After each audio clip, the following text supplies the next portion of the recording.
بسم اللہ الرحمن الرحیم۔ آج کے ہمارے سبق میں تحاوی شریف کا باب ہے صبح کی آذان میں الصلاۃ خیر من النوم کہنا یہ کیسا عمل ہے۔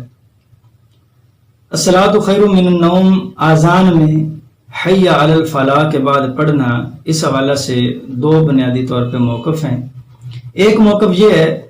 کہ صبح کی اذان بھی دیگر اذانوں کی طرح الصلاۃ خیر من النوم کے بغیر پڑھی جائے گی، اور یہ الصلاۃ خیر من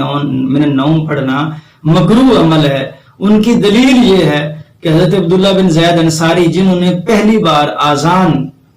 فرشتے سے سنی تھی اور جو حضور کو انہوں نے عرض کی، اس اذان میں الصلاۃ خیر من النوم نہیں ہے، لہٰذا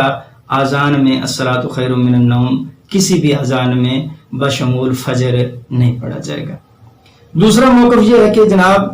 حی علی الفلاح کے بعد الصلاۃ خیر من النوم کہنا مستحب عمل ہے، یہ 2 بار پڑھا جائے گا، اور یہ امام محمد رحمۃ اللہ تعالی علیہ، امام اعظم اور امام ابو یوسف کا موقف ہے۔ آپ فرماتے ہیں کہ یہ الصلاۃ خیر من النوم پڑھا جائے گا۔ ان کا جواب یہ ہے، دلیل ان کی یہ ہے کہ عبداللہ بن زید انصاری رضی اللہ تعالی عنہ والی حدیث میں تو اگرچہ الصلاۃ خیر من النوم کا ذکر نہیں ہے،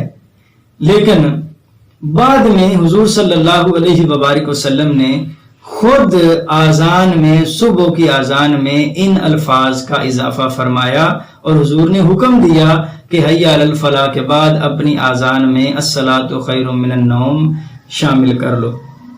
تو یہ احناف کی دلیل ہے، اور اس حدیث کے جو راوی ہیں حضرت ابو محذورہ رضی اللہ تعالی عنہ، ان کی روایت ہے کہ نبی کریم صلی اللہ علیہ وبارک وسلم نے مجھے صبح کی پہلی آذان میں الصلاۃ خیر من النوم یہ کلمات حضور نے مجھے خود سکھائے ہیں۔ حضرت عبداللہ بن عمر، حضرت انس رضی اللہ تعالیٰ عنہ سے بھی اس باب میں احادیث مروی ہیں۔ تو گویا موقف ثابت یہ ہوا کہ فجر کی اذان میں الصلاۃ خیر من النوم کا حی علی الفلاح کے بعد 2 بار پڑھنا یہ سنت